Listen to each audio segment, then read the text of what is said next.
ఓం శ్రీ మహాగణాధిపతయే నమః. శ్రీ మహాసరస్వత్యే నమః. శ్రీ గురుభ్యో నమః. హరి ఓం. సదాశివసమారంభాం శంకరాచార్యమధ్యమాం అస్మదాచార్యపర్యంతాం వందే గురుపరంపరాం. జై గురుదేవదత్త. జగతః పితరం వందే పార్వతీ పరమేశ్వరం. పరమేశ్వర స్వరూపమైనటువంటి సృష్టికి నమస్కారాలు చేస్తూ ఫిబ్రవరి 1వ తారీఖు నుంచి మార్చి 1వ తారీఖు వరకు గల కన్యారాశి వారికి ఫిబ్రవరి నెల మాస ఫలితాలు ఏ విధంగా ఉంటాయి మీకు తెలియజేస్తాను.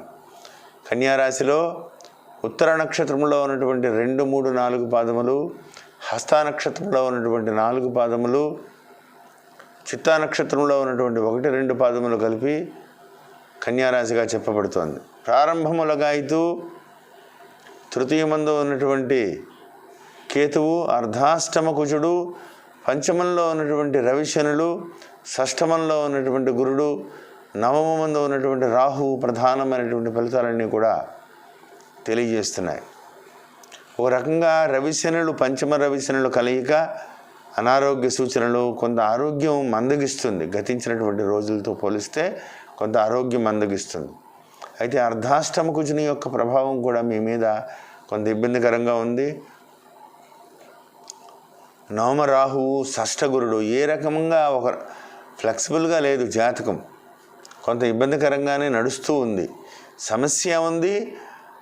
అయితే మీ తెలివితేటలతో దాన్ని స్వతహాగా ఈ రాశిలో జన్మించినటువంటి రాశి వారికి ఉన్నటువంటి వాక్చాతుర్యం వల్ల కానీ, తెలివితేటల వల్ల కానీ పరిష్కరించుకోగలిగినటువంటి సమర్థత వల్ల అనుకూలమైనటువంటి మీ ఎంత సమస్యనైనా మీకు అనుకూలంగా మార్చుకునేటువంటి తెలివితేటలు ఇవన్నీ మీకు మీ సొంతం అని చెప్పాలి. అయితే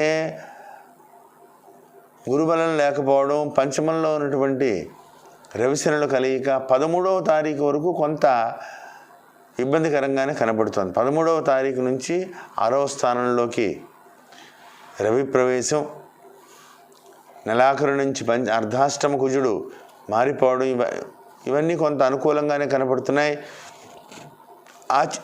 ఒకంత స్తబ్దతగా ఉండడం వల్ల, జాగ్రత్త తీసుకోవడం వల్ల, ప్రత్యేకమైనటువంటి ఆచితూచి మాట్లాడుతూ చిరునవ్వు తెచ్చుకుని ఇరిటేషన్ తగ్గించుకుంటూ ఎదుటి వ్యక్తులతో ఒక రేపాను కనుక మీరు మెయింటైన్ చేయగలిగితే మీకు విజయాన్ని సాధించగలుగుతారు. అంటే 1కి 4 సార్లు ఎదుటి వ్యక్తులు మిమ్మల్ని అడిగేటప్పటికీ కోపం వచ్చేసి, ఇరిటేషన్ వచ్చేసి విసురుగా సమాధానం చెప్పడం, దీనివల్ల మీకు సమస్య పరిష్కరించడమే అవ్వకపోవడమే కాకుండా అకారణంగా ఒత్తిడి పెరిగిపోతుంది. దానివల్ల మీకు ఇంటా బయట కూడా సమస్యాత్మకంగానే తయారవుతుంది. కాబట్టి ఆచితూచి ముందుకు వెళ్ళండి. ఒత్తిడి తెచ్చుకోవద్దు. కుటుంబపరమైనటువంటి వ్యవహారాల్లో ప్రత్యేకమైనటువంటి శ్రద్ధ వహించాలి. వ్యక్తిగత ఆరోగ్య విషయంలో చాలా జాగ్రత్తగా ఉండాలి. చాలా శుభ్రత పాటించవలసినటువంటి సమయం కనబడుతోంది.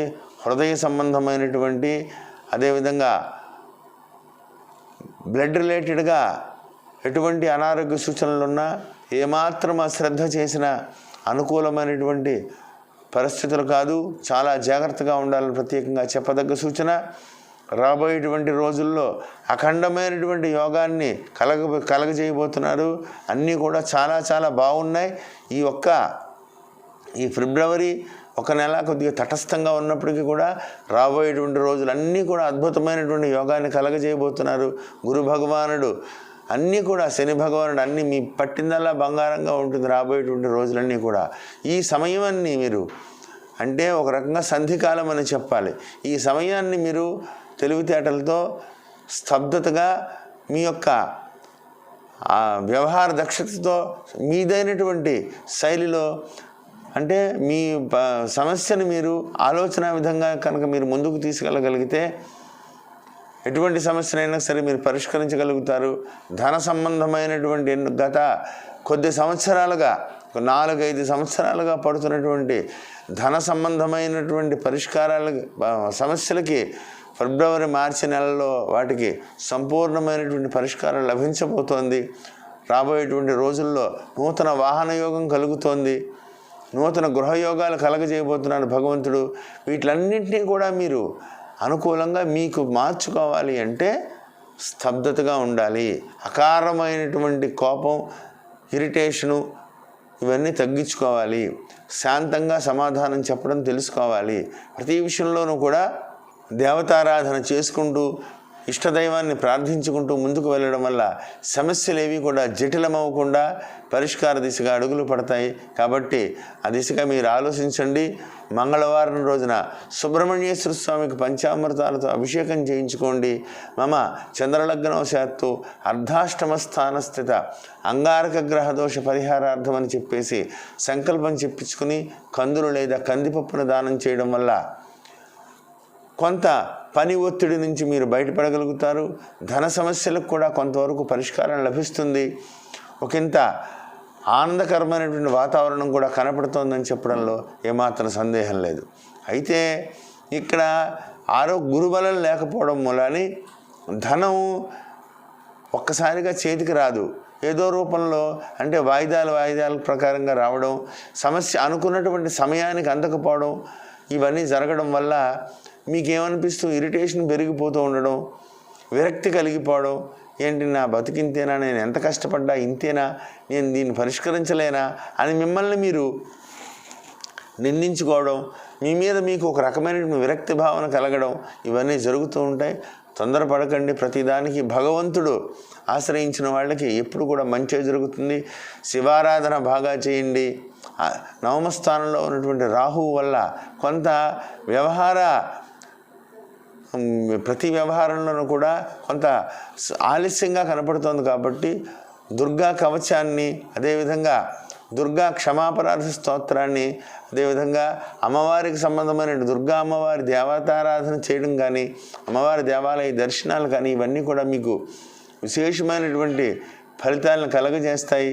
ప్రతి విషయంలోనూ కూడా ఆచితూచి మాట్లాడడం, ఒక సిస్టమేటిక్గా రాసుకోవడం అన్నటువంటి సమయానికి ఒకవేళ మీరు ఈ సమయానికి పని పూర్తి చేస్తానని చెప్పి చేయలేకపోయినా మీకై మీరు వ్యక్తిగతంగా ఎదుటి వ్యక్తులకు చెప్పుకుని ఆలస్యం అవుతుంది, వ్యక్తిగా మీరు ఇంకోలా అనుకోవద్దని మీకై మీ యొక్క స్వభావం ఎదుటి వ్యక్తుల్ని ఒప్పించగలిగినటువంటి మీ యొక్క స్వభావాన్ని మీరు దాన్ని మీదైన శైలిలో దాన్ని ముందుకు తీసుకెళ్ళడం వల్ల సమస్య ఏది కూడా జటిలమవ్వకుండా ముందుకు వెళ్ళగలుగుతారు. రాబోయేటువంటి రోజులన్నీ కూడా చాలా యోగదాయకంగా ఉన్నాయి. ప్రతి విషయంలోనూ కూడా మీరు విజయాన్ని సాధిస్తారు. అయితే మీకు కావలసినదల్లా ప్రతి విషయంలోనూ కూడా సహనం చాలా అవసరము. ప్రతి విషయంలోనూ కూడా ఆచితూచి మాట్లాడడం, నిర్ణయం తీసుకునేటువంటి ముందు పెద్దలతో ఆలోచించి ఇది సరైనదా కాదా, ఈ నిర్ణయాన్ని నేను చేయడం వల్ల అది మీకు సరైనటువంటి సమయంలో తీసుకుంటున్నానా లేదా అని ఆలోచించి ఆచితూచి ముందుకు వెళ్ళడం వల్ల ధన ప్రతిబంధక దోషాలన్నీ కూడా మీకు తగ్గుతాయి. రాబోయేటువంటి రోజుల్లో సర్వతి మీరు దిగ్విజయంగా ఉంటూ నేను చెప్పిన పరిహారం అన్నీ కూడా చేసుకుంటూ విజయపథంలో మీరు దూసుకువెళ్తారని కోరుకుంటూ జై గురుదేవదత్త. శుభం భూయాత్.